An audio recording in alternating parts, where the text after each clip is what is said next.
Welcome to the remix.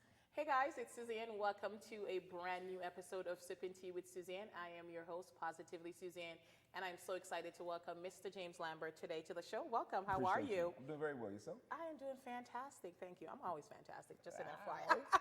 Not mad at that. Just an FYI. Okay. So I am so excited to be here today.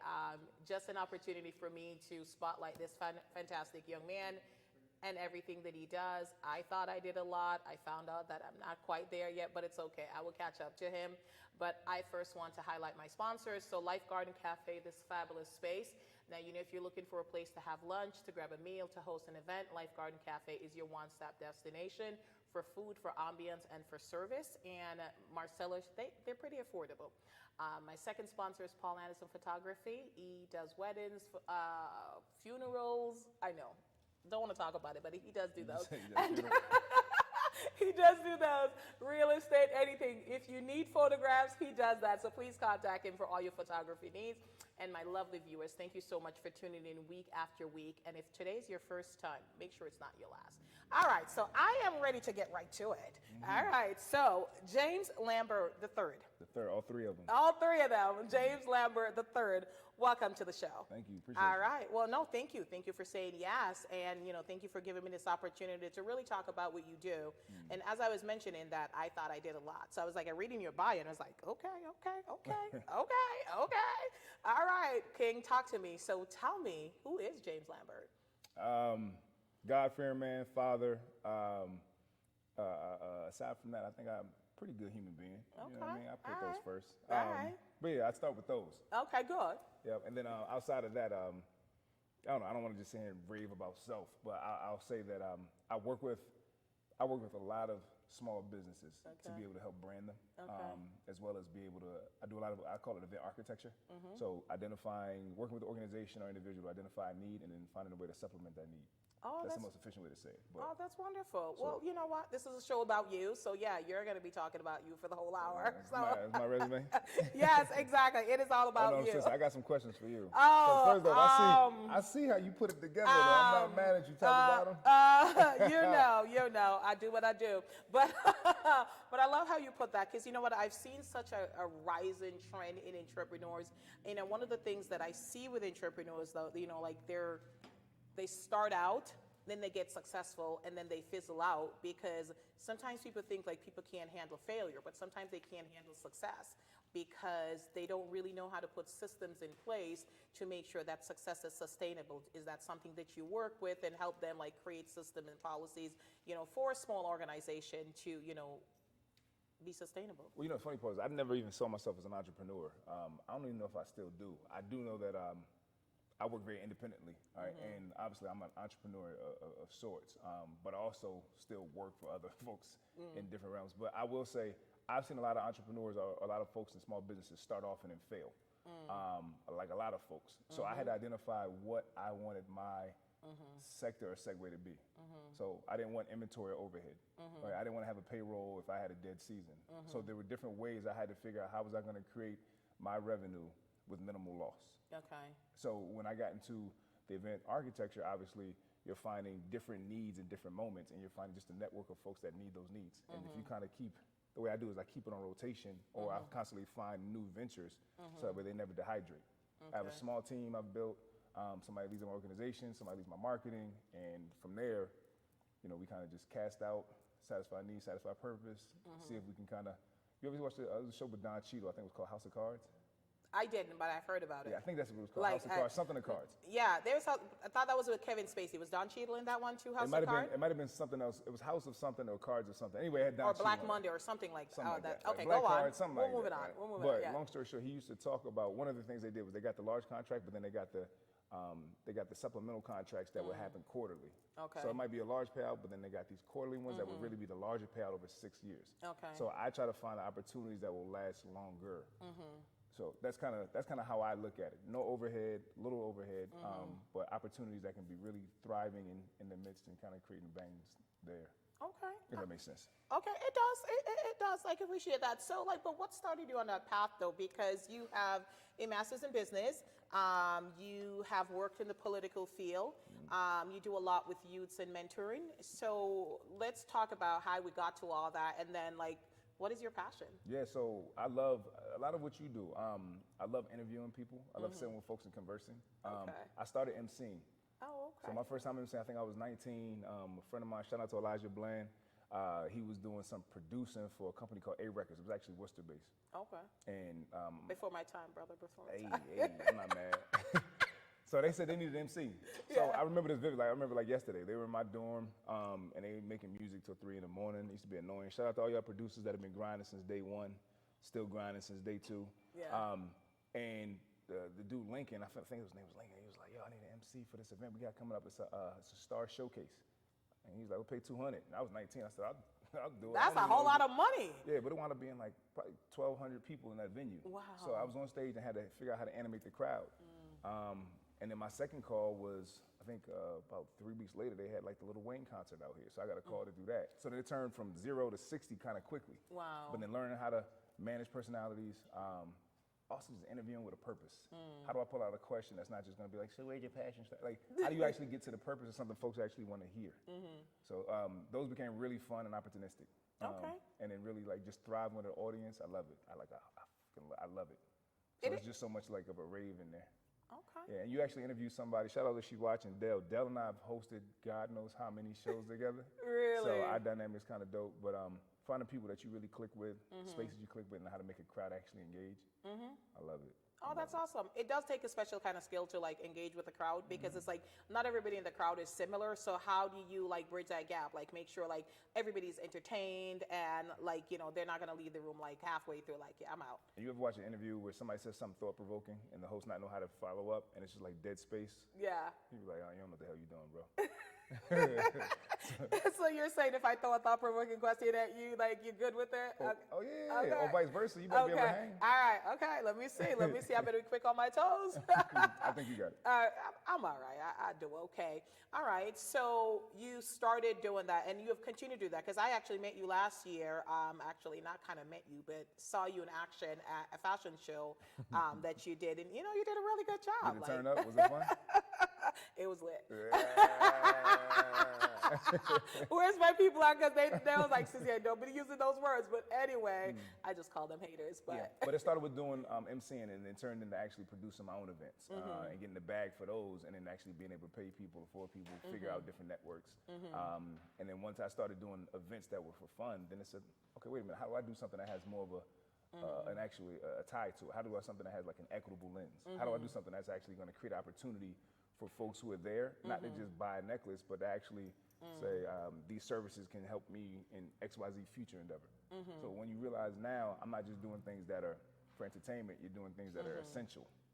It's kind of, then you feel good about it, but it also has that fun piece to it. No, absolutely. And, you know, I think similar to that, like I do like tea parties, and it's fun because I absolutely enjoy tea party. I have a passion for it, but, you know, I also highlight female businesses, and, you know, they talk about themselves, what they do, and connections are formed, you know, in those realms, because I want to make sure that I think every interaction, you should gain something from it.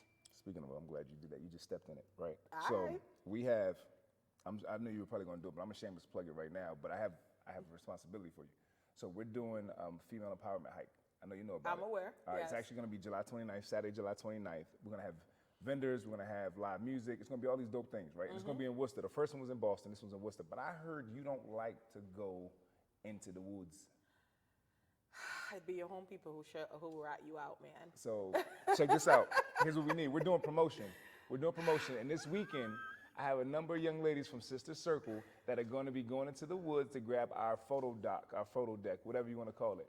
They say getting Susan into the woods, it can be the hardest thing on God's green earth. So I need you to go into the woods this weekend for a hike. You can wear your tutu, because I heard that's what you're going to wear in the hike. But for the promotional shoot, I need you in the woods. So shout out to Sister Circle, shout out to Raquel, shout out to Marsha, I'm missing her name. Nataki. And Nataki, yep. Okay. So you And call you're me the out fourth. on my own I'm show. calling you out on your own You show. call me out. It's fine. It's fine. Hey, don't be a fraud on your own show. I'm not a fraud. I've been very vocal about not going in the woods. So you gonna I've do been it? very, I mean, I will say this. Sister Circle is not Sister Some. Okay, I will do it. I will do it. I will do it. I will go into Convincing me? I'm convincing me. Why you yelling at? I will do it. Damn it. All right. Okay, Lord, listen. Okay, I'm not a fan of the woods. It's okay. I hope you get bit. I hope you develop a small rash. I'm joking. No, we can really You know use what, God? the promo video, the promo opportunities will help. Yeah, it's all right. It's all right. I could do anything that I want to do. Take like this live listen. personality into the woods. It'd be dope. Listen, no, them bears don't need to see me. Them Bears and tigers and lions and deers and oh my, no, I'm good. But I will do it because it's Sister Circle, it's empowerment, and it's all that. And my girls ratted me out, but it's okay. Mm-hmm. It's okay. I'm not gonna tell their business like they told mine. I think this is empowerment. You can spill, listen, spill all the tea on them you want. You did. I'm not gonna spill no tea. That's all right. But I will do the hike. I mean, I was gonna go do I was planning on doing the hike anyway. Mm-hmm. It's okay. Yeah, Saturday, July 29th. I just want to say it again. Yes. It'll be in Elm Park, the corner of Elm Park, but going up Newton Hill. Mm-hmm. So it should be a fire event. Yeah, no, I'm excited. Marsha reached out to me. She told me because, like, the date was changed and all that, and we're gonna get pictures and all that. And she enjoyed it last year when she did it. So, like, you got me with the female empowerment. That part, I'm good with the walking. I'm gonna work on it. Thank you. It's okay. I'm gonna do it. Do it. I've hiked in the past. It's okay. It's okay. I look forward to it. Me too. I'm so excited. Plus, I get to wear a tutu, I'm told. So, yeah. This weekend. This weekend, I need y'all to go on the hike for the pictures. I'm just saying it again. We're just getting the picture. We're not doing a hike. Well, you got to go halfway up the mountain to get that, so you might as well quit. I'm just saying it on camera so that we hold you accountable. It's fine. I'm gonna do it. Suzanne says she's gonna do it. She's gonna do it. You're gonna find out. It might be funny, but I'm gonna do it anyway. So now that you've gotten that out of me, so do you consider yourself a feminist? Yeah, it's funny. I've had a lot of conversation about this word the last 2 years. Yeah. So, in order to be a feminist, you have to measure the intersectionalities of femininity, right? Mm-hmm. So, for example, black trans woman and black so you have so many intersectionalities that make up the word. By default, I think, and here's always been my argument, so don't cancel me if I'm wrong. But if you can do what I can do, you deserve more money or the same, right? So to me, that's my baseline because I think rights and all that should be a default, which we know this is America, so it's not, or anywhere in the world, it's not. But absolutely, if you can do a job better than I do, then you deserve more money or compensation or privilege per that job, right? If there's oppression that's happening to any community or any people, then yes, you absolutely deserve to be highlighted and centered so that way we can make sure the needs and demands you have are met. So that way, yeah, it's encompassing. So feminist, anti-oppressionist, I don't even know if that's a word, I'm making up as I go, but yeah, I believe if you do it better than I do, you get more than I get for it. I like that. And I asked because, you're a father, and I think, Shout out to my baby girl. Absolutely. Raising a young black woman in this current culture, in this current society, instilling values and morals and, just being able to have them advocate for themselves, it's work. Yeah. It is work. So, and I think that you have to believe that women should be equally compensated if they're just as talented, or more compensated more if they know. Because there are some things that, it's not even about gender, but if you're better at the job, you should be paid according to that. Right. And some might argue that that's not the baseline of the decision about if you're a feminist or not. But I've heard oftentimes glass ceiling, lack of rights. So the things that are the oppressing pieces, especially compensation as a base. Yeah. Yeah, if you do better than I do, you get more than I get for it. No, absolutely. You know what? People could throw fancy things and, all of that and give you things. But I think that, so as a woman, I think, if somebody is willing to stand up and says, okay, I believe that you deserve the same amount of money that I make based on your skill set, I'm okay. I will consider you an ally. But I also want that person to say, in front of my face and behind closed doors, because most decisions are made, behind closed doors. I know that when I was rising up in the corporate world, most of the decisions were made with my name being called in rooms that I was not a part of. So I'm glad you bring it up. So my other company is called Making Human Technical, right? Okay. And what we do with that was we fight all levels of oppression. We uplift equity. So, damn it, you were talking about something a second ago. You made me think of it. But when you're talking about for fighting for rights, or there's something we call circle of needs. So if there's anything that happens or takes place where we had a situation where Muslim girls were being attacked or made fun of at a school. So we had to identify who is the center of circle of needs. Because if you find how to protect them, everyone else gets protected. So if I find a way to get this young black Muslim woman the protection she needs, the rights she needs, the observation she needs, then obviously the lighter person gets it. Then the male who's also Muslim gets it. Everybody on the outside of that gets protected because I'm obviously centering the person that's most vulnerable. So shout out to Making Human Technical. You can find us on social media as well. So. All right, yeah. So Making Human Technical, that's one. And what was the name of your production company? I did not get that. Oh, okay, well. Third exposure, third exposure, third exposure. James Lambert III, third exposure. Okay, no, I love that. But I like it's similar to like, when people are saying like, it's like Black Lives Matter, right? And there's like all life matters. Well, all lives can't matter unless Black Lives Matter. And I think a lot of people don't really get that concept. It's kind of like, it's like, yeah, all lives do matter. But for a long time, and actually right now, like Black lives don't matter. So if you're saying all lives matter, then you need to include Black lives in that. So the person that is oppressed the most, until that person has equal rights, then nobody should have equal rights. Then you can't say everybody has equal right, because if there's somebody still oppressed. I was with I went to a thing the other day. It was like Nicole Hannah-Jones. Who's that? That's her name. Is it Nicole Hannah-Jones or Hannah Nicole? Yep, it's Nicole Hannah-Jones. She wrote the 1619 Project, or she was the architect behind the 1619 Project that deals with, which is why they're banning critical race theory and everything in school right now. She was at Holy Cross, and she was just talking about, she's like, one of the reasons why Black folks shows up and fight for so many other disenfranchised groups is because we're at the bottom. So if their rights are being trampled on, you're at the bottom. So like you have even less rights. So that every group that loses a right, we're losing even more. So we have to stand up and fight. And I think that as a great lesson to teach us that like we all have to stand up for each other. Like anybody that's oppressed, anybody that's marginalized, anybody that's disenfranchised, we all, like if we all stand up and says, oh, enough is enough, not celebrate, well, they have less than me, I'm doing all right. It's that scarcity mentality. I think that sometimes people just get so taken with, and if they have it, I don't have it. Yeah, right. And I think it's an echo of what I was saying earlier about the circle, right? So all lives matter versus Black lives matter. It's not that all lives don't matter, right? But we're saying right now, these lives are the most vulnerable, the most neglected. So let's uplift these so that everybody else can get the same level of keep. So yeah, I agree with you. So simple. And they can't, the CRT, man. Listen, folks make things so complicated sometimes. I just wonder. Can I say this though? Go on, say it. Equity work, and I'll say in a very real and dynamic way. Right? When I started leading in equity, it wasn't intentional. I wasn't with the leather glove out front saying, hey, look what y'all are doing. I was in a leadership position within education, and I constantly was reaching back, to bring on folks of color to leadership roles, but also just to make my environment more inclusive of the students we reflected. It wasn't until I really started empowering the voices of my other teachers, the voices of families, the voices of students, that I started to become the target of slander by folks who didn't want to lose their privilege.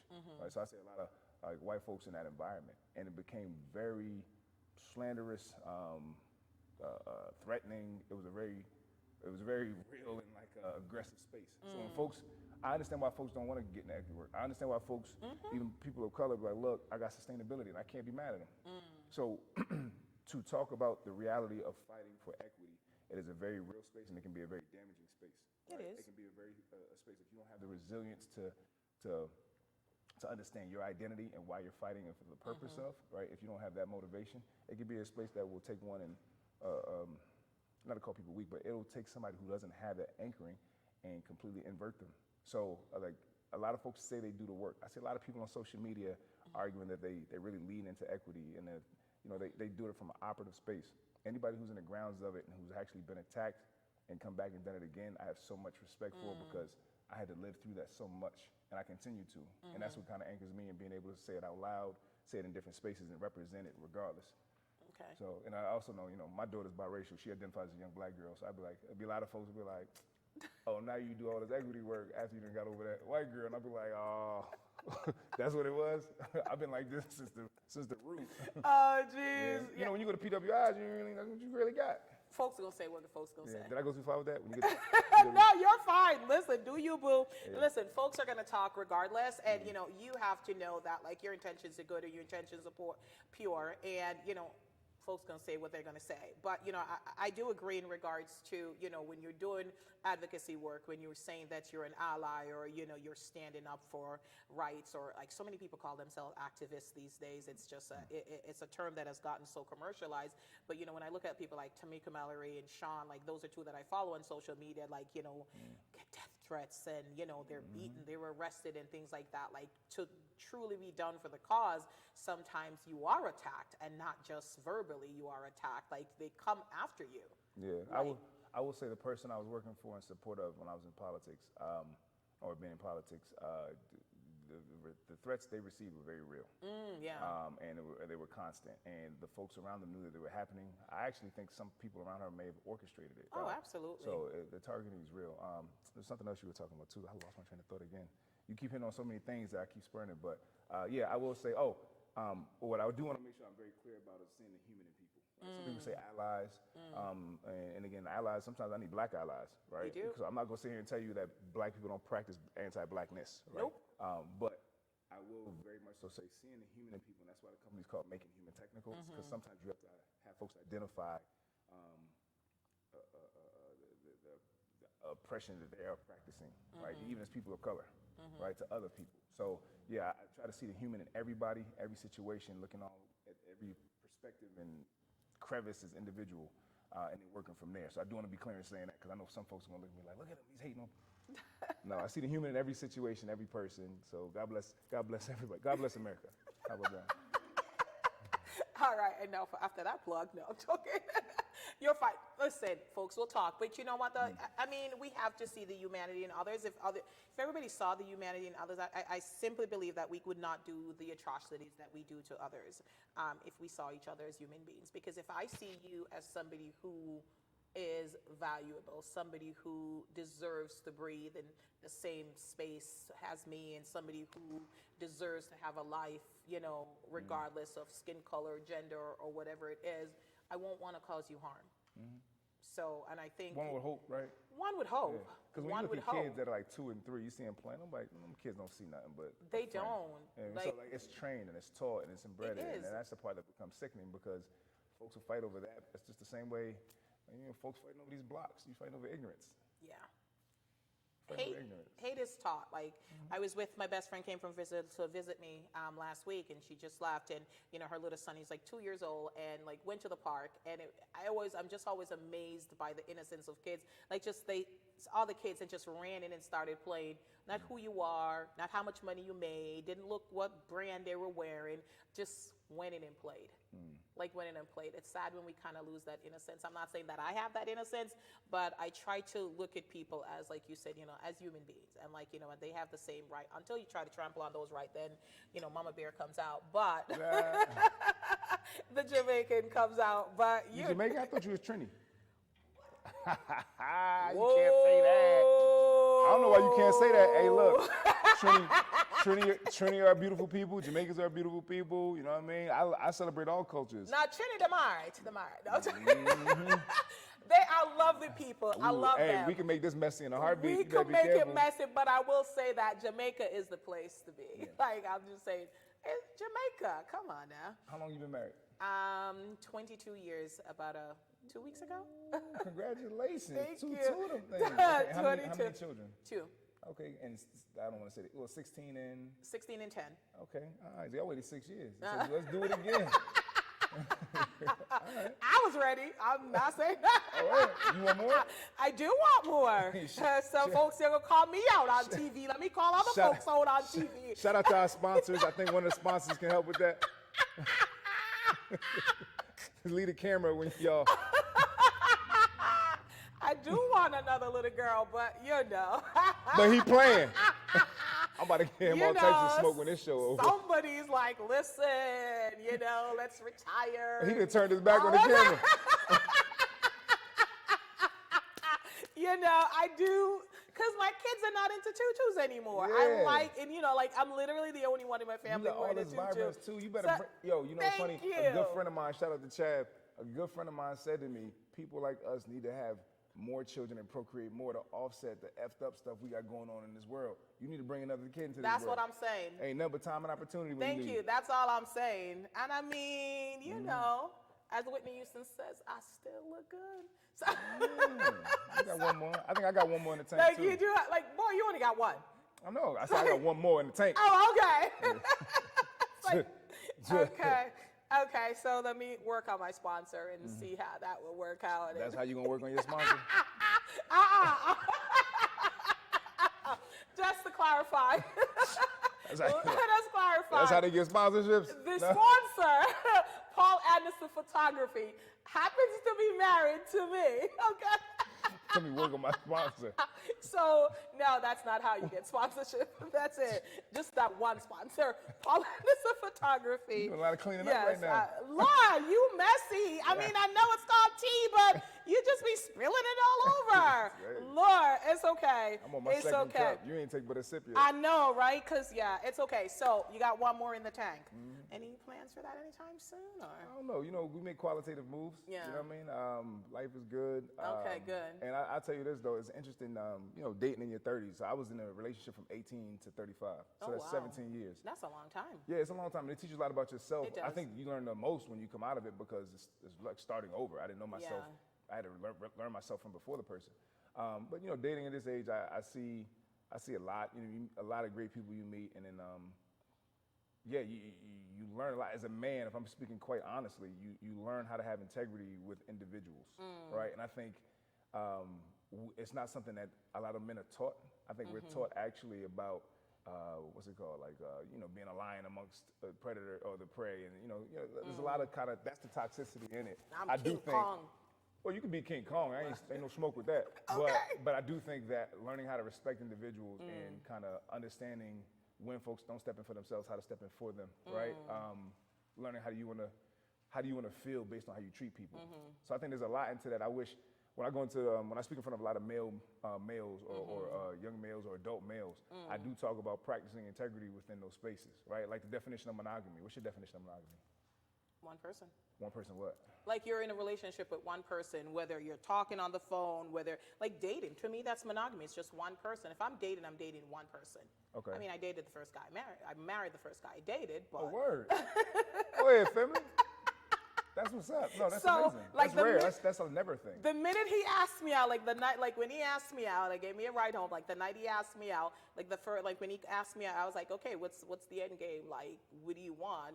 What is this about? And is this just, because like I'm marrying the first guy I sleep with, so what's up? And he's like, okay, I was asking for a date. Yeah. And he said, I didn't know this was a life commitment. He said, I wanted some steak and eggs. But 24 years later, hey, it worked for me. That's amazing. So y'all dated for 2 years and they got married? Yes. Okay. Shout out to him, man. Shout out to y'all. Yeah. Beautiful thing. So going back to the conversation about monogamy, I think my dissection of the word is like whatever two people kind of come up with as expectations. I'm not gonna go too layman's, too lambert on the show, but I do think that whatever two individuals, so whatever you two come up with, it can be as unique as you want it to be. Okay. Right? It could be involved in this, involved in that, but as long as it doesn't go outside of what you two agree on, that's a monogamous decision.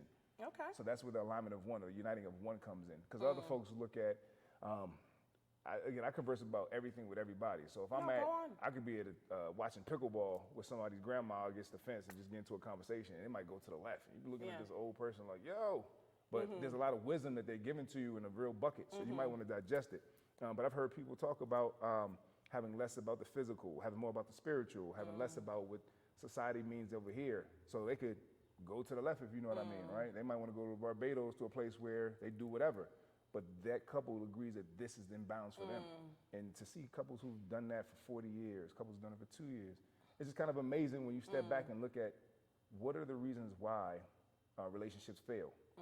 And if it's because it's uplifting this value, right? If it's because of money, or if it's because of infidelity, or if it's because of a lack of security here, then how do you offset that and take that off the table so that way it's not a burden? I mean, because after being in a relationship for so long, it makes you say, the heartache, and I know a lot of men don't talk about it, but the pain that you suffer on the downhill, you're like, I don't want to do that shit no more, right? So how do you, excuse my mouth, I'm sorry. That's all right. But how do you say, if I do this again to what you all are doing, you're trying to do this forever, then how do we say, okay, let's find ways to be transparent and earnest with each other? Okay. Right, and I'm not trying to speak from a kumbaya sense. I'm No, telling you, like, I know I've hurt a lot of people, and I've also been hurt. So speaking from a sense of, I ain't trying to do anything, like Yeah. grown man, I'm not trying to do that no more. Yeah. So I'll walk away from a situation if I think it's going to be detrimental to you, despite what you might think. Or if I have reluctancy, I'll pause the situation. But my goal is, how do I treat you with the utmost? Right? And I know I failed before. Lord knows I failed before, but I do think whatever me and the individual can align in, that's our monogamous decision. Okay. I mean, I appreciate that. I certainly respect that, and I appreciate that you went deeper and gave me the marriage perspective. Like for me, basic, simple to me, it was like monogamous. It's like two people in a relationship, no outsider. But what you're talking about, I think it's something for me, like especially in our relationship, and I'm no expert, but we've been very intentional in our relationships in ensuring that like we grow together. Because in relationship you grow and evolve, and I think a lot of times I see relationship fail because one goes that way and one that goes the other. So you have to be intentional about growing together and knowing that like if one wins, like you're both winning. I agree. And like it's a partnership. Like it shouldn't be a one-upmanship. It's not being afraid to apologize and not being afraid to you were calling it monogamy, but like it's the love language. I was about to ask you, what are yours? Give me a top two. Words of appreciation and thoughtful gifts. Okay. So, I love you say thoughtful gifts, not gift giving. No, not gift giving, because so like I like flowers, but if you give me flowers like in Mother's Day and Valentine's Day, it's like, yeah, whatever. Yeah. Like I like a diamond as much as any girl, but like one of the best gifts my husband gave me was like when I was watching like Sex and the City, and he got me all the Sex and the City DVDs, or last 2 Christmases ago he like searched Amazon and found these books that he knew that I would like. What kind of book? And now you're going. Okay, they were really good. They were romance. She like, I ain't gonna do it. Listen, they were romance and intrigue. I like romance. You got that book, and you go like intrigue. this. I was like, I couldn't put it down. I was like, baby, come here. I was like, yeah. I'm on page 72. Yeah. They were very Bridgerton-esque. Yeah, look at you.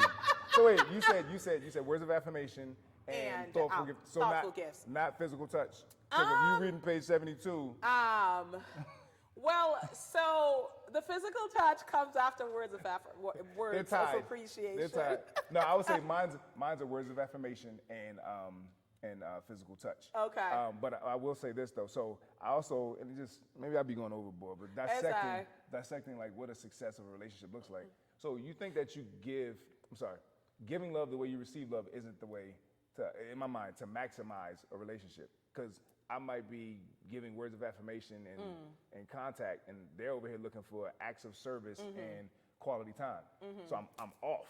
Very much. So I had to learn how to like, okay, how do I, what are your damn things? Okay, let me figure out how I can match these. But ask the question. Yeah, no, like, literally. Yeah, literally. Like, because sometimes like we assume like we know our partner's love language, and sometimes we don't, and we don't realize like like we're consistently missing it.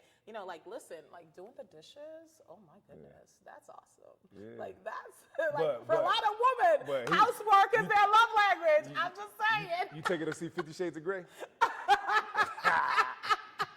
Both of them. I can't. I'm done with you. I am done with you. But hey, asking questions. Like it's okay. I mean, I did see 50 Shades of Grey. 12 times. That's dope. It's okay. It's good. I mean, I had some critique, but it was good. It wasn't a bad show. But you know what, though? I think, and one of the things in relationship is not being afraid to be vulnerable in front of each other. Yeah. And I'm glad that I'm getting a Murray's perspective on this, because I think like sometimes men feel like they have to be strong, and they're not afraid. They're afraid to show their vulnerability. But on the same token, women have to accept that and not see a man as weak if he expresses his vulnerability. And I think sometimes men resist showing vulnerability because they're afraid that they're going to be judged. So I think, you know what, it's constant. Like relationship is two-way. It's like communication. It has to be two-way. Two people have to be committed, have to be invested, and they have to want the same end goal. I think now, at least in the circles I'm in, I'm outside with folks. I'm a little bit everywhere. I think it's normalized now in most spaces for men to be able to say, yo, you hurt me when you did X, Y, Z, right? It reduces tension. It allows for clear articulation. It reduces domestic violence. all across the board, right? So if a man says, and it is a hard thing to do, right? When you're scorned or when you're hurt by somebody, be like, yo, you hurt me when you did this bull, right? Yeah. It may not come out perfectly, but I think it's becoming more and more accepted. I spoke at, it wasn't a prison, but we spoke a couple weeks ago. Me and shout out to Jude, DJ Finesse, but we spoke in front of a group of young men. I think they were like not returning citizens, but either way in that transition piece. And some of the men that hear them speak, they gone through X amount of enduring time locked up, X amount of restriction by political, judicial parties, whatever, right? So they're at a point where they're starting to realize the error of their ways, and they're past how it looks, more so how it feels and the impact, being away from your children, having to go through those tough times. So when you hear those men speak, they speak from, no, I don't want to make those decisions, and they'll articulate the feeling. That is very mature, and especially, and it's shameful that some of them, not ashamed, it's sad that some of them had to go through 4 or 5 years at the age of 19, 20, 21 of being incarcerated in order to get there. But the fact now is they're giving permission for other men to do it. So seeing that arena where you got 40 of them in one space, and they're all talking about their emotions very clearly and very vulnerably. And one guy, he was challenged in a way where it might have been a little overkill, but they use him as an example in a space. And you can say it was about his daughter. It hit a vein, and he was able to actually slow down. He breathed through it, and he's like, "You're going too far," and he was able to address it. Man, I thought that was kudos to them. So I love that. I do think in spaces, I'm gonna be direct to spaces with just men, especially black men. I see more and more often permission given to articulate your feelings, so that way you can prevent chaos, you can prevent the killing, you can prevent all these things that we're suffering from. And if we have more men doing it, leading by example, not feeling like you got to say it in the heart, you're just saying it directly and very blatantly, it gives permission. That's awesome. So, I mean, you mentioned dating now. I mean, and I thank God that I'm not dating, because I've heard from, my female friend's perspective, what is dating like for the male? Because I've heard what the woman, like they say, it's trash, the men are not committed, so from the male's perspective, because I know they're all pulling up to the thing right now to listen, what is, come on, pull up, talk to me. I'm gonna tell you this, I'm gonna break this conversation down in a way where I feel like it's necessary. All right, do your thing. First date, I'm like, yo, you trying to get some ice cream at 2 o'clock on Sunday and go for a walk? Okay. Let's go for a walk around the pond, right? You like strawberry? I like strawberry. You hear my accent? So you want butter pecan? What you like? Coffee? Cool. Let's go get some ice cream, 2 to 4. At the end, if you want to cancel it, you could dip. If you want to extend it, we can go, let's do something else now, right? So I want to just kind of converse. I want to see you outside. I want to see you start sweating. Why you wear heels to the pond? What are you doing, right? Nah, wear your little yoga outfit. Y'all be with them yoga pants. God bless y'all, right? But yeah, I want to do something that's going to be a little bit more kind of engaging, right? Okay. I want to see how you work, how you communicate, how you chill. And then beyond that, again, what I've learned is don't overcommit in any situation. I do think that, see, I'm inhaling to make sure I say this the right way. That's not right. I think that certain folks I met build really quick expectations. Not everybody, but there have been people and I'm like, okay, I see these expectations grow a little fast. And I think when I first started, I wasn't prepared or didn't identify the fact that, it's growing faster than I'm ready for. So I may not have communicated the best during it, acted, but now I see like, or I'm very direct with where I'm at and what I feel.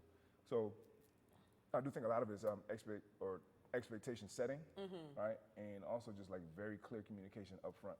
Okay. So that way you don't have to worry about, and also like, don't jump into contact too quick. Okay. You know what that means? I do, and I appreciate you saying it that way. Don't jump into contact too quick, because I think that makes things, if everybody's shaking at the end, then feelings get caught up in the air, and you're like, and slow down. Yeah. So. Okay, I respect that. So shout out to all the single males out there trying to do right. Okay. Shout out to y'all. Shout out to all the brothers out there trying to do right. And my sisters that are listening, you heard what he said. Yeah. All right, listen. And shout out to all your sisters over there setting your expectations in a very real way and following through with them joints. God bless y'all. But communication, like, you said it, like, communication is important. I think it's like you're being direct. But what if a woman is direct with you on the first date and, like, okay. What'd she say? Let's role play. All right, listen. All right, so you pick me up. And yes, I am going to be in my tutu at the park. Okay. But I'm smiling because I'm always laughing, right? How you doing? You look good. Good to see you. This is just role play thing. Cool. We driving. We in the car now. Thank you. What's your name? Suzanne. No. All right. All right. right, let's find a fabulous name. Genevieve. Okay, I can do Genevieve. Jenny, that's what I'm probably gonna call you. Jenny. Okay, cool. We driving. All right. Okay. We at the park. All right, where we headed? We at the pond. Oh, okay. Oh, we at the river. Let's go to the Charles River. Boom. We're walking around the river. It's beautiful. I like Charles River. I like to see the Harvard guys rowing. All right, cool. So now what? Okay. What's the question you had? You said Okay. you're gonna be direct with me. Okay. So James, I am so glad we got a chance to connect today. So tell me about you. That's your directness? I'm directly asking you, tell me about you. I want to know about you. All right, well, there's this show called Sipping Tea with Susan. If you watch it, you can get all about me. No, I'm joking. So I'll tell you about me, cool. Tell me a little about you. All right, cool. I'm a father. I do this, I do that, right? I really like to be outside. Not outside in the figurative way, but yeah, I'm a really active person. Try to see the good in everybody. That's me. Oh, that's wonderful. All right. So, I mean, I appreciate you, telling me that. But I have to be honest with you with Okay. who I am. I'm not a serial dater. Okay. And I'm gonna, if this puts you off, that's gonna put you off. But personally, I don't believe in dating multiple people. Like, if after 2 or 3 dates and we don't click, I'm okay with you saying we don't click and we move on, no hard feelings. Oh, that's perfect. But, all right. Okay. I thought you were going a different way with it. I'm cool with that. Okay. All right. You're But what cool if I with like you and you don't like me? I mean, that's going to be possible, yeah. Right. Okay, I just said it. So if you like, I'm okay. I'm genuinely not feel. I mean, I like you. I think that you're a good guy, and I think that you're going to make some woman very happy someday. But it's just not me. It's not here. It's just I'm not feeling it. I shot but my we shot, could be though. friends. Damn, Jenny. All right, I'll pick up the pieces. I'll be all right. Your sister was cute. Is she doing? No, I'm playing. Well, she's single, but I don't think you're her type. I'm too tall. Yes. Shots She fired. doesn't like tall men. She finds them untrustworthy. She like the little ones. She does. She was somebody she could burp.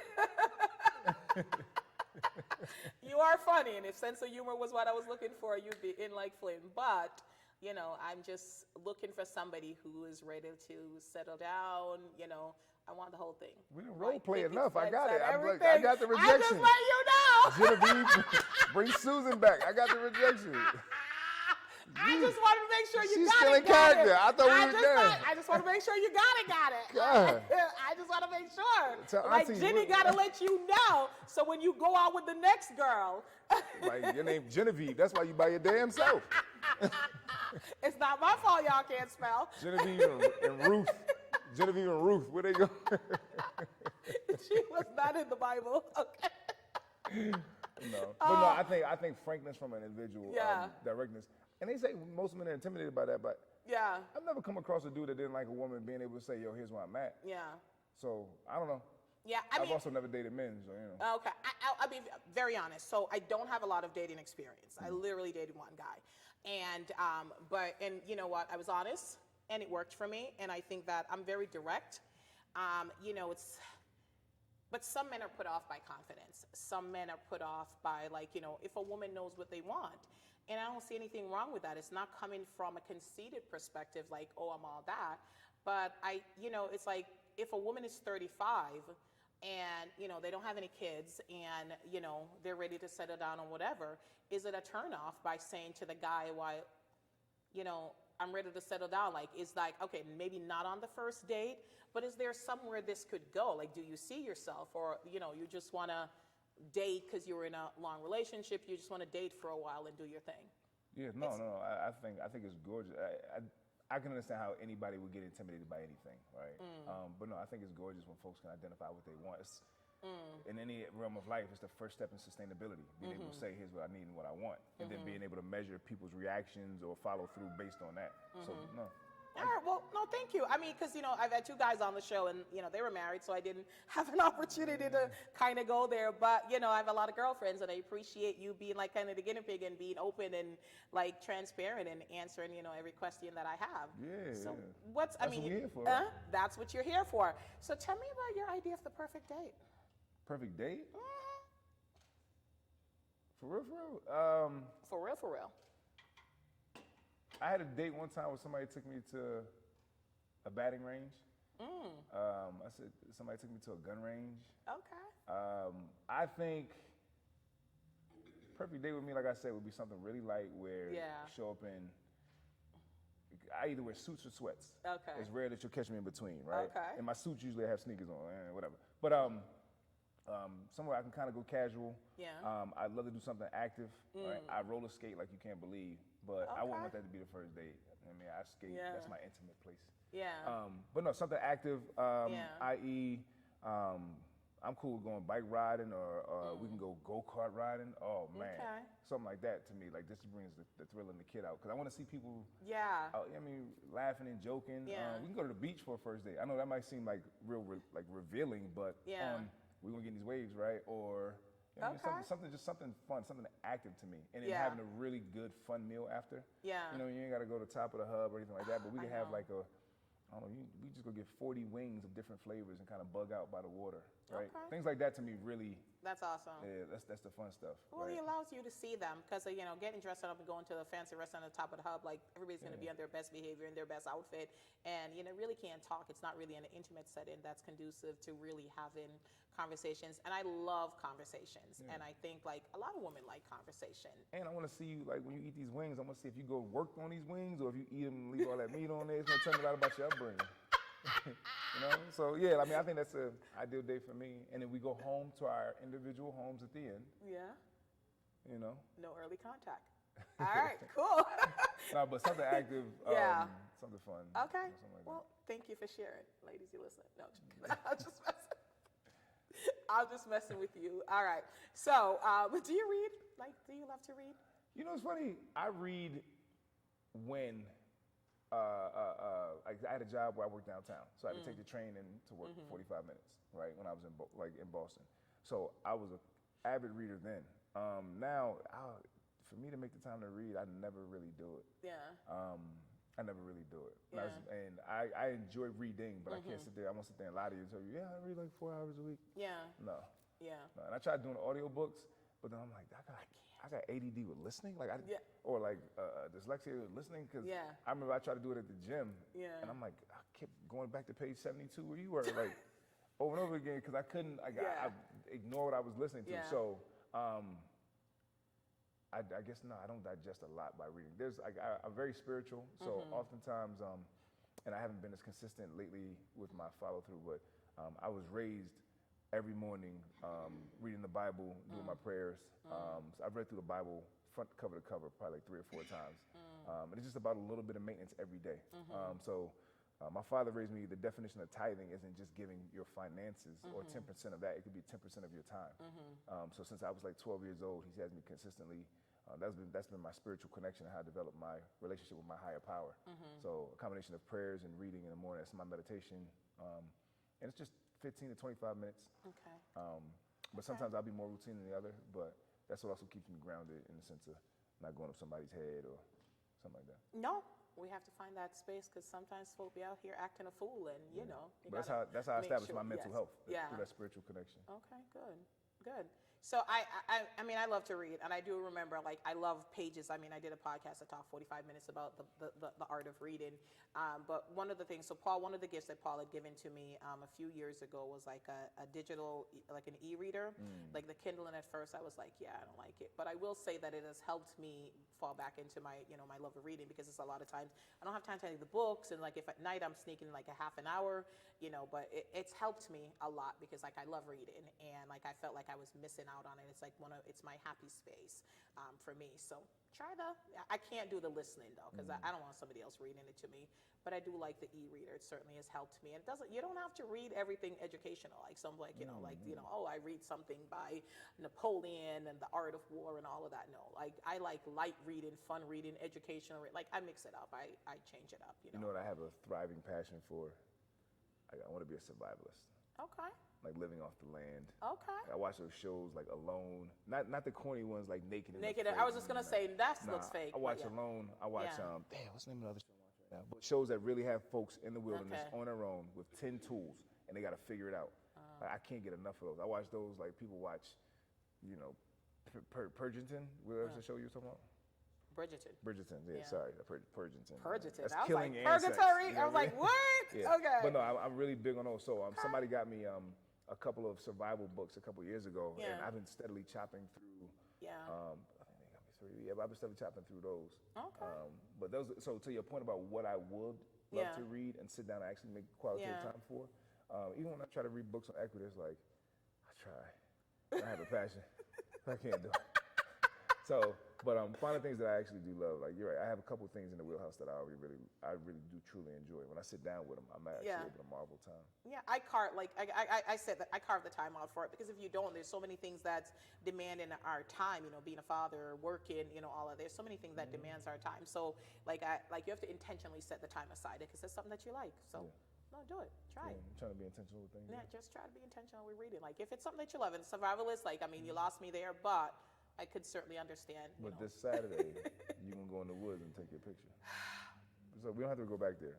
Okay. You committed to it 3 times. We already committed to it. Don't be trying to call me out. I already said yes. I will never go back on my word.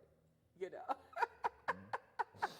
I see the eye rolls, but it's okay. So let's talk about. So I interviewed Anthony in December. Hey, Barboza. I did. It was a good interview. I didn't watch it yet. I'm gonna have to check it though. He's hysterical. Yeah, he's funny. It's funny because it was just like that day. It was just like everything was like off, but he was a true champ. He came through. It's just like my guest got sick, canceled, like you know, at the last minute. You said, so you calling him a last minute? Wow. Wow. James. No, I'm messing with you, bro. James, I'm messing with you. you're like my little brother. I'm gonna slap you upside the head. Dad, you getting physical. In Jesus' name. So, you know, and then like I lost the space at the last minute, so we had to do it at my house, and like he had to take his shoes off. He's like, I've never done an interview with my shoes off. I was like, but it was good. I wouldn't say that was a trooper. It was a really good interview. He promised me he was gonna have me on his podcast when it launched. I mean, I haven't seen a text, an email, a tweet, or a Insta. He's in the think tank phase. Oh, okay. Okay. So, yeah, no, I know Okay. he's bad. He's run by me a couple times, but Oh, okay. Yeah. You know, that's all right. I'm here when he's ready. are you ready for that seat though? 'Cause I think me and him might be doing the interview. I'm gonna work on a couple of things. I 'Cause come y'all are- prepared. Yes, y'all are trying to get me to blush, but it's okay. It's okay. I will work on it. But I want tea though. I told him I want sparkling apple cider. Okay. Because he was saying champagne, and I'm like, I don't drink. He do. so- He ain't gonna get Henny. That's what Barboza gonna do. He gonna get Henny, bring it to the show. and have Okay, everybody- so I don't do that either. Yeah, So I me want either. sparkling apple cider. That's what I want. Okay. Okay, so we talked a lot about basketball, and I know that you're ever involved in that with like the summer classics, and you know those are things that you guys do for the Worcester community coming up in the summer. So what's upcoming for you guys with all So of that? it's funny. Well, obviously you already know about the Women Empowerment Hike. Yes. I'll be honest with you. I got like 15 events leading up to that. Well, he and I are doing another one in New York. It's not basketball. It's I Am Afro Festival. I have a Juneteenth event happening in Boston. There's a lot that he and I have brewing, but it's also brewing. So here's the thing with Anthony and I. It started with Summer Jam Classic. So he just wanted me to MC it. So it turned him from MCing to helping him produce it. And don't get me wrong, I'm not saying that he does. My man is a workhorse. Yeah. But being able to help understand the vision of it and then help it, like again, I do branding. So building up the brand from there, everything from the logos on the shorts to the vendors and showcasing. So but it's really, he's really like, he might see himself as a basketball guy, but Anthony's really a marketer. Okay. He's like a genius at it. Okay. So, and That's I told him like little bro style, like, yo, stop just caging yourself for basketball, man. Like brand out. And now people see him as a resource. I love that. He's the plug. So he's actually becoming more and more of a marketing, like across different realms. I know he's helping out. He's helping out with Sister Circle. I know he's helping out with. He helped me out within the events that I do with these colleges and whatnot, and they have nothing to do with athletics. So even though American Pyramids or Barbosa, however he brands himself, he's really a marketing kind of guru. I love that. He doesn't realize how his network is qualitative. So he loves basketball. I'm like, yo, stop caging yourself there. Now his event, Summer Jam Classic, it's gonna be fire. I think it's Paul, bring me my prop. Marsha, what date is it? Do you remember? I forgot. He's gonna yell at me for that. That's all right. Like August 15th. Anyway, you'll plug it later. Yeah. But right. So I brought a prop, but go on. First of all, you know you ain't no hoop, but it's rubber ball.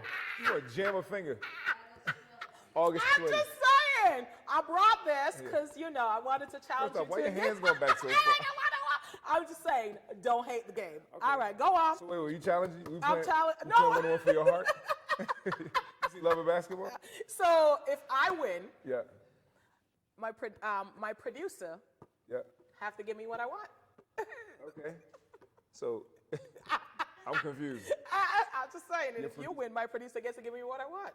So either way, if whoever wins, your producer gives you what you want. Yes. He's your producer, right? Yes. So wait, what do I get if I win? I don't know. I don't know. I mean, the game is rigged. I don't know where this game is going. This game is rigged. This game is rigged. It's my show. I want to win. So either way, the game is rigged. How about I just forfeit? Okay. So I won. So I get what I want. See? Okay. I literally beat him in basketball. Wait, you didn't say basketball was a game. You just held the basketball. I was just saying, listen, you didn't understand. It's fine. We're going to move on. Ultimately, it was a game of one-on-one. You forfeited because you were intimidated. Yeah. And I won. I love the narrative. I'll roll with it. Okay. We're going to go with You careful. Hey, you must have a lot on your hands, bro. I don't understand, bro. She wins, but I win. I get to give her what she wants. I win. We're Hey, going to go look, with that. I don't know what she wants, but leave page 72 at home. For both of y'all. I'm afraid that. What's in this damn tea? You put gloves on when you made this? You're nasty selves. It's just hot water. Leave me alone. Put some Okay. damn gloves on. We're going to segue real quick. Okay. All right. So Summer Jams Classic is Yeah. coming up. And Anthony, shout out. Like, don't. And I love that, though, that, I think, when you're in a circle, like, you have to be elevated. Your circle has to be elevated. And seeing something in someone that's in your circle and that they possibly didn't see themselves and helping them to get to another level, I think that's actually pretty dope. Yeah. Like, I really do think that. And I think that if more people, do that instead of trying to one up or be better or be, the alpha of the group and just truly push everybody to win, that'd be really, Yeah. cool. I mean, I So, think yeah. I think one of the big things I look for in people, period, is authenticity, right? So he's a very authentic person. So in terms of, and I won't say how big bro, but I definitely, I'll see the potential, right? And I'll see the climb here. And I'll give a little food for thought, and if they digest it and we move accordingly, great. And that's been the case so far. Yeah. So and just to let you know, I say this all the time, but it's one of the, I MC a ton of events. Yeah. That event has 1,000 people at it. Even better economically, you have, I want to say, 30 small businesses, right? 85 to 90% of them sold out that day, whether it be clothing, food, or et cetera, right? Yeah. Now we're starting to collaborate with local, I won't even say the other names, but to name drop, but there's other folks and sponsors that are coming in more and more. So the opportunity from an economic standpoint, an anti-violence standpoint, and an activity and health standpoint that he's creating in one day, it's fire, and it's seldom seen. Yeah. Not a case, like, it was no police last year, not one incident. Oh, wow. It's on its 8th year. Oh, wow. And I'm talking about it's a flood. It's like standing room only at an outside of venue. That's awesome. So, and not to mention the amount of students that get to engage, men that get to play sports, young girls now that are becoming active. So it's growing every year. Okay. So That's shout out, pretty cool. shout out, and Puma and New Balance, man, y'all better jump on. Not even just that, all of our events. Because right Nike. here in Central Massachusetts, it's starting to thrive. We're bringing it obviously closer to Boston. We've got something jumping in New York. So there's a lot of opportunity here.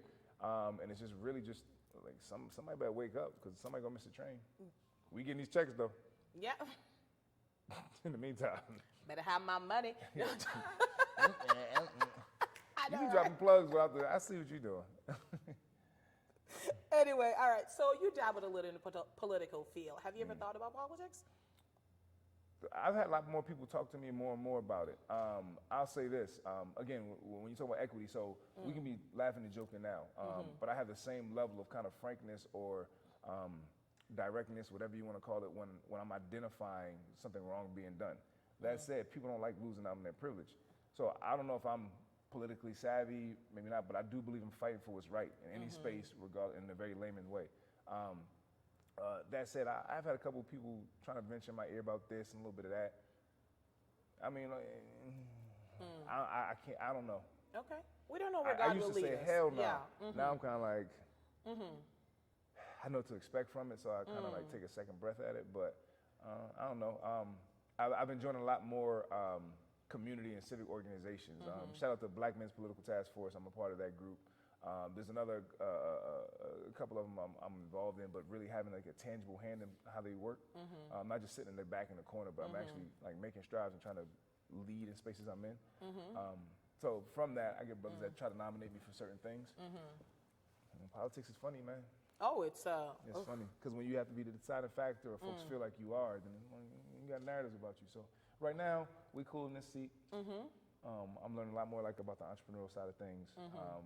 But I really love being a bridge at the point. okay. I mean, just pay my little tax when you cross, and I think that, if that's the path for you, that will be the path for you. I do think that, I think politics will always continue to be challenging. I do think that now, though, even though it's still politics as old and, who's in spaces or still in spaces, I think that with just the visibility and people speaking up and holding people more accountable, like what happened with the Justin, right? They expelled them from Congress, but people were able to go, stand up, shout, and they spoke so eloquently to say okay, you did it, but you didn't win. So folks are still going to do shady, but I think now, we have a voice that we can, why not always win it? But at least it's out there, and I don't think politics is going to change because folks are still going to be greedy. Your folks are still going to be dirty. And you mentioned it several times. When folks are in privilege and they are at risk of losing that privilege, they become feral dogs. You didn't say that, but they kind of become feral dogs because they don't want to lose that privilege. So they will come at you. And to your point about allies, again, I'm talking about black, white, and different. With allies, it is hard to risk your social capital. So when I say social capital, I mean where you might go for Thanksgiving, or y'all might go for happy hour. If you have to stand against what these people are doing because it's wrong, it's hard for folks to fight against that comfort because they know, well, these are the folks that I feel most whatever around, but they're doing wrong. So you really would rather choose, so you pick a side. And whenever people talk about people and allies, to put on a shirt that says BLM or to put on a shirt that says we stand for women's rights, that's cute. But now let me see you stick in the thin of it, or I'm standing in the thick of it when you have to choose a side and you have to lose out on something. But at least you get to sleep at night, or at least you get to know that you're actually standing up for folks who have been oppressed and now the voice is created. I had something else to say, I forgot what it was, but that's the political conversation. That's kind of what I'm at right now. It's okay. If it's for you, it will be for you. You said you're very spiritual, and I believe that God uniquely ordains thing. And Won't he? Won't he do it? Won't he do it? Hallelujah. Okay. You about to start speaking in tongues, huh? Hallelujah. You know what? Listen. No, I will not. But, if it's for you, it's be for you. But, yeah, you're right. It's not a light space to go into. And, I think for me, when I think about politics, because I've had the conversations, right? Think about politics. It's being in a place that folks have these expectations and these systems and policies that are still in place that you are unable to make the difference or the change that you want to do, and then those same folks turn on you. And I think that's a difficult space to be in sometimes. So we're going to move on from that and, go for it. So I think we've chatted about so much today. I got one suggestion. All right. If you don't get rid of these short people chairs. Listen, I am in pain when I get up. My knees are above my belly button. You got me losing, my equilibrium's off. Okay, first of all, thank you to my wonderful sponsors for this. You got to get stools. Listen, most of my guests are short, but I'm not. I'm in physical pain. Yeah, my whole sternum is exhausted. And I'm always, but it does force you to sit up straight, right? Yeah, no, it's short, but listen, it's not my space. So I can't be bringing stuff into the people's space. Bees of sweat running down but because my cords I'm in pain when I... So you put the leaning on that basketball. You think this is why I have a pillow, but Lord, just telling all my business. But yeah, no, I said that to Paul. I said, he's over 6 feet. He's going to be in pain today, but... We make it work. I'm about to sub in. We made it work. We made it work. No, I appreciate you having me. This is dope. No, I really enjoyed having you. I love just having people on the show, listening to different perspective and learning. I learned a few things today. I won't tell you what, but I did learn. It's okay. I learned a couple things, too. No, I'm going to check the archives. I want to see some more of your shows. Okay. This is absolutely fantastic. Okay. I love the momentum you're creating with it. This is dope. Well, thank you And I see so you much. have some people on here who I very much so respect. And just getting to learn from different personalities. And one thing I don't know if you constantly pull from Central Mass, but there's a lot of talent out here. So I love that you create a platform for folks to be able to speak their truth. No, absolutely. You know, I think Worcester is so great. Like it is like there's so many things. You want more hot water? Yeah. There's so many things in Worcester, and there's so many people that are doing fantastic stuff. And you know, that's why I really wanted to spotlight. Like, I know you live in Boston, but you don't have to go to Boston to get like great people, to talk about. So like, I absolutely enjoy this. Also, I want to say, you Worcester developers, let's have a conversation, because I think if we do one or two things with this infrastructure, we can make Worcester, it's second largest city, but we can make it 10 times more metropolitan with just a couple things. We be a little more inclusive of a couple different demographics. I think we got something thriving here. So any developers want to talk to me, let me holler. Well, talk to them, because listen, I went to the city hall with the zoning inclusionary board vote and all of that. That was a whole bunch of mess, and I don't even have time to go into that on the show. But like, listen, Worcester is developing. There's so many opportunities. There's a lot of resources. I certainly, like you said, you mentioned, you like being a bridge. I love being a bridge to folks, to connect them to resources, like places like, CWE with Raquel Knight, E4All with Miguelina Peralta. Those are free resources to people of color, to women, to entrepreneurs. There's so many different organizations. I'm forgetting some of them at this point, but those two are like the top two that I really work with directly. So I like being that bridge, like, hey, listen, this is a great resource. Check this out. Because you know what? Hey, especially if it's a free resource and it's a valuable resource, why not? So that's one of the reasons, like, I do the show, and like, they'll talk about, what they do. And I really genuinely enjoy hearing people's story and, what makes them tick, what motivates them and all that. And, I heard so much about you. Did I ask you about self-care? What do you do for self-care? Oh man, I got into this conversation the other day. I was a part of a panel, and they were talking about self-care, and I'm not gonna make fun of it, but one of the dudes was like, I curl up with a good book. And I'm not just saying you don't curl up with a good book, bro, but The guy said that. we talk about our community, and I know what the old James used to do for self-care versus the new James does for self-care, right? Old James, we're not gonna go there. Is it peachy? We're not gonna go there. Okay, moving on. But no, self-care, I look at self-care as like, how do you release endorphins, right? So, working out, but it's not, it's different for everyone. And I just want to be able to say, however folks, when you release endorphins, it's like a chemical change that happens in your body that makes you value self more, right? So sometimes it's the same thing when folks are exposed to the sun, right? There's endorphins that are happening in your body that release that make you feel in this great spirit. So oftentimes, I do like to hit the gym. I love being by water, right? I started smoking cigars probably a couple years ago. I do like one a month or something like that. So if I'm really looking like I need to disconnect, like last summer especially, or 2 summers ago, there was a lot of going on. So I was doing cigars here and there. What else do I love to do? What I really started incorporating during the pandemic, before I was going to work, so I was director of operations for a school. So when the pandemic hit and everything shut down, we had to come up with completely new policies, logistics, the whole nine. But also, my daughter didn't have to be at the school till like 9:30 or something like that. So we would leave the crib, go sit by the water around 8. She'd have hot chocolate, I'd have my coffee, and you're just sitting by the water, and then I'd take her to school after we had breakfast. Right, that slow transition in, because there was no traffic, I could get from here to here in 7 minutes. Right, that really let me know it's not about waiting to go to Cancun or waiting to go to Barbados or waiting to go on this trip, that trip. So how can you incorporate a little bit of joy every day, even if it's a small 10 minutes exposure to it? Because then it's like, now every day I got that to look forward to, right? She built that in. So I would say, like I said, by the water as much as possible. I love to work out.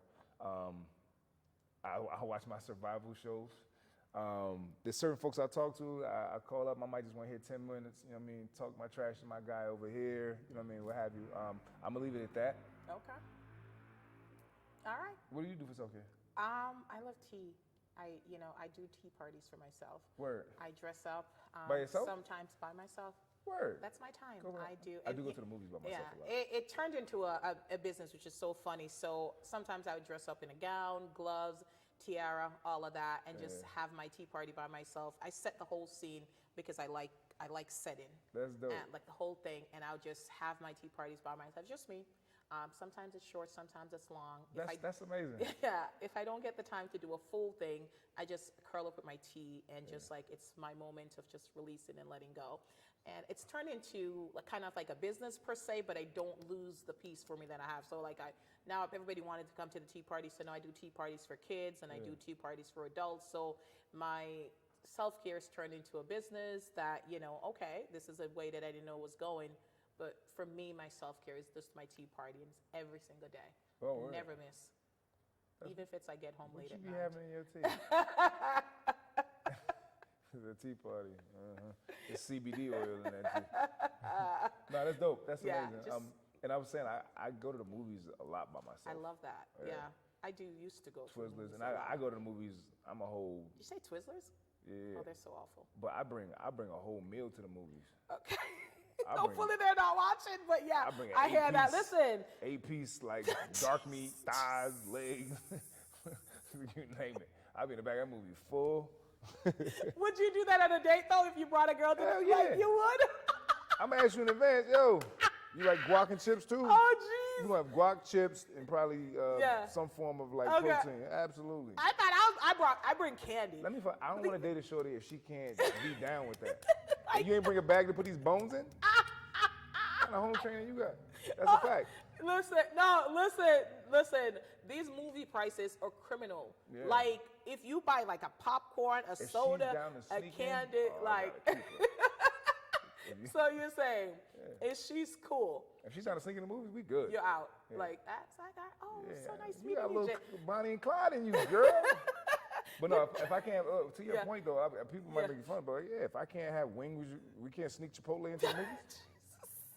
Man, you take that over there, yo. I don't even want to deal with you. Because you're going to look at me every 2 seconds because I I know. drive semi-legally. Yeah. I'm joking. That's but you're going to look at me every 2 seconds like I'm over the top. And I'm like, look, I'm not living like this.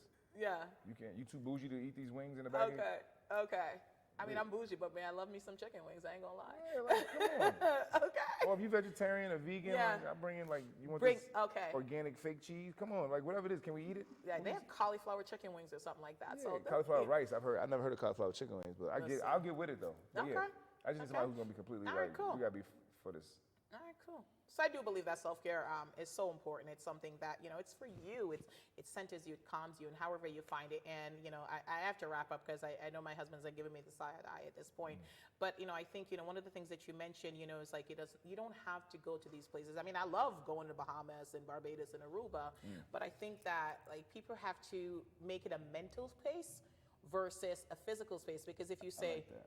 if I go to Aruba, then I'll practice self-care, then if you never go to Aruba, does that mean you don't practice self-care? So find it in your mind. People so it's just want- mental. Yeah, people like to take them trips just so they can act up a little bit. Listen. But I agree with you.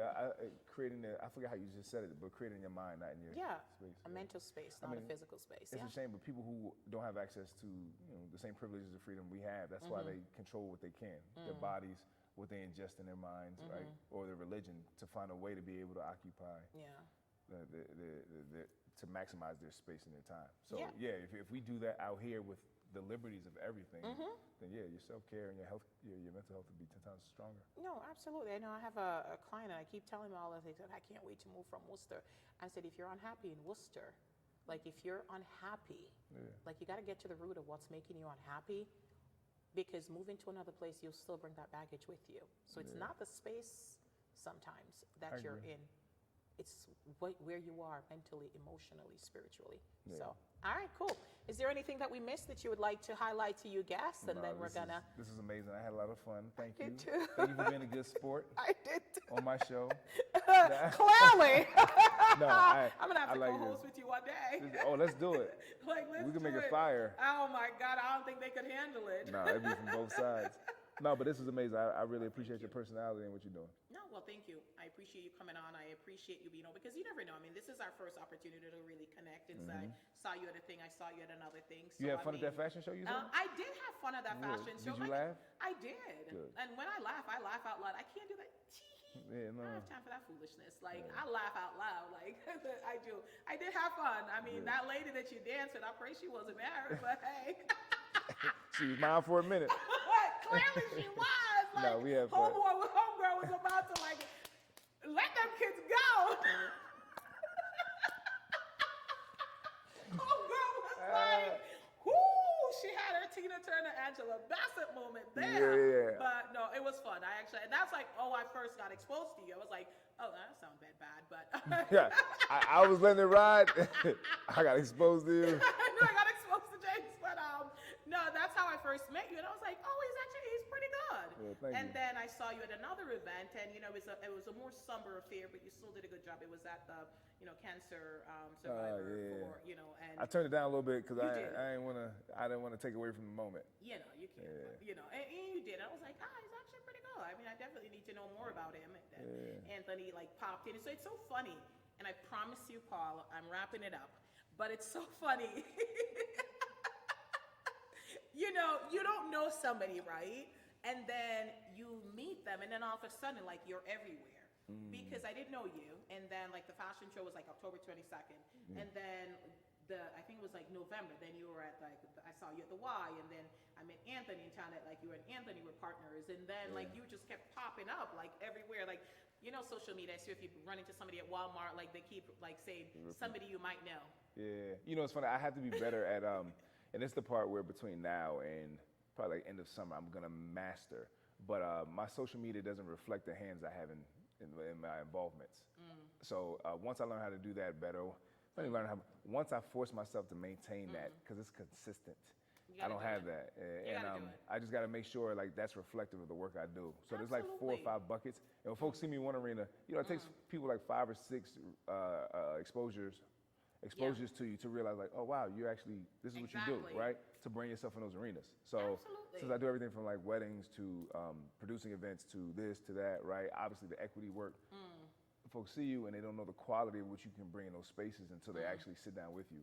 I actually consult a lot of small businesses.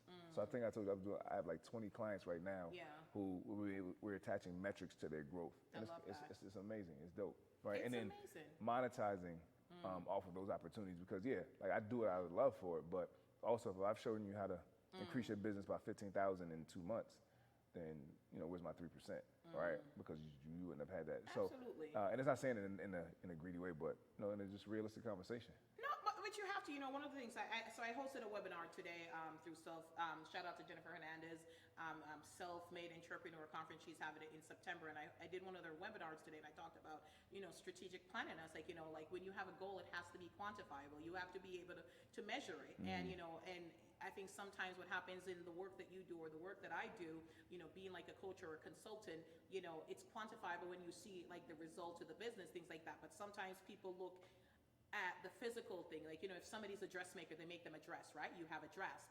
If somebody makes cake, they have a cake. But what you do, like they see the results, and I think I find sometimes people don't quite understand what you do when you explain it to them until you show them the results. So, and I love that they're able to document data. That's if what there's no data, it's not real. Yeah, when I first sit down with a client, I'm not gonna call them client. When I first sit down with an owner, sometimes they're not even the owner yet, but we start putting things on paper, and when they're able to see their thoughts, it gives them so much more confidence. Absolutely, because they're like, "What do you do?" And you tell them, like, "You don't know." And I structure it so that way it makes sense, and then we can actually develop like what are your 3, 6, 18-month goals. But the first thing you do is just sit down. What are your ideas? It might be a think tank, a bubble, and then it turns into action. Oh, I love that. All right, pretty cool. Yeah, I touched on it a little bit today, so that's pretty dope. I like that. Jot it down. Make sure if it's something that worked, repeat it. If it doesn't work, eliminate it. All right, cool. So thank you so much. I appreciate you being on the show. I definitely will certainly have you back. I have a couple of things in the works, and I will definitely think of you in certain element how I can utilize your skill sets. And once you get a little better at your social media, I'll be able to see the spaces that you're in. Yeah, and, I would love for at the empowerment hike if you could do a small segment where and maybe your producer husband, sponsor. He can record, but if you could do small testimonials as y'all are going through, like we want to have 100 black women or 100 women of color up the hike. If you could do small testimonials and grab those from people, we could turn that into something. Okay. So, and then you could also live out loud, Okay. All right. So the empowerment hike, which from you guys, in partnership with Sister Circle, it's July 29th. It's going to be a fantastic event. There's going to be vendors, and Suzanne's going to be hiking, and all of that, and empowerment, and rah. I am woman, hear me roar. Listen, I'm gonna do this. So and I got an amazing speaker. She's going to be at the top of the mountain. She's also from MHT, which is my company. So shout out to her. She's going to be the person speaking at the top of the mountain. She's extremely strong at empowering and bringing truth to spaces. And I know we have a couple dope hike leaders. So yeah, we got it's gonna be a turnout. Okay, all right. It's gonna be a turnout. All right, fine. I was told I can't rap on the hike, so it's okay. Right. I thought that was soca. Sorry. James, Page 72. thank you. I'm sorry. Okay, thank you. So, thank you all so much for tuning in. I had such a good time. Listen, too. I had such a good time with you. I appreciate you. Yeah, it was great. Strong black man, strong young king. I appreciate Thank you, thank You're you. younger than me, so I can call you young. How old are you? I'm 46. Go ahead now. All right now. 46. Hello. Get them, Oh, girl. I'm Get just them. saying, I Yeah, know. you just getting started. You're not good for me. But anyway, I had such a good time with my guest today. And, you know, I'm just looking forward to working in collaboration with him for future events. So until next week, this is Suzanne saying bye-bye. Say bye, James. Au revoir. Oh, you went after that Genevieve again, huh? Nah, I ain't messing with Jenny. She's stuck. Jenny's stuck. But